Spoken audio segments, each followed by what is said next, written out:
is to pursue excellence and academic and professional growth.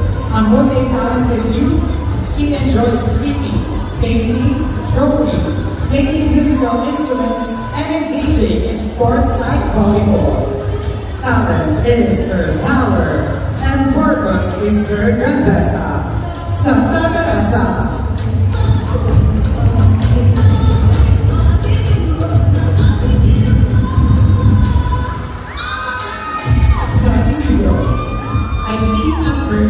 Is a 17-year-old incoming first-year college student.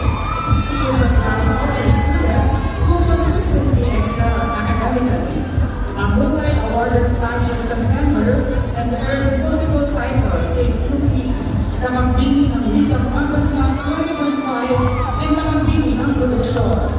Perseverance is her pride, excellence is her bravo. San Isidro.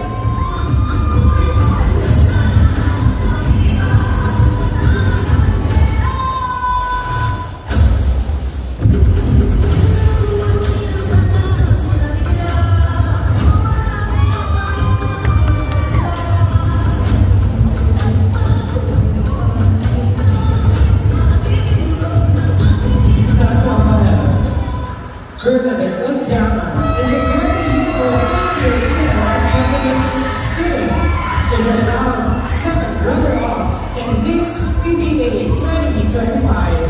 She continues to grow in confidence, leadership, and purpose through academics and organization involvement. She is passionate about business, songwriting, poetry, and public service, with strong people skills, creativity, and strategic thinking. Hope builds her story, and passion makes her excel. Son of Hell.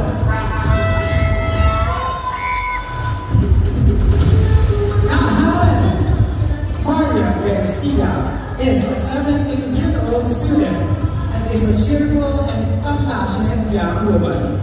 She finds joy in cooking, dancing, and playing volleyball. Passionate about mental health awareness and body positivity, she hopes to use this platform to create safe spaces where young people can freely share their stories without fear and judgment.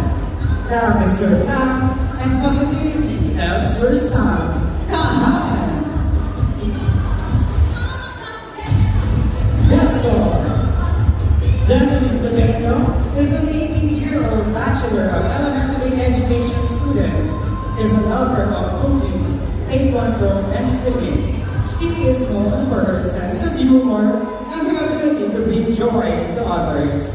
Through this platform, she hopes to champion education, youth empowerment, and unity while inspiring positive change in the community. Hope is her reason, and service is her mission. Barangay Quezon.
Yes, naman ang alam.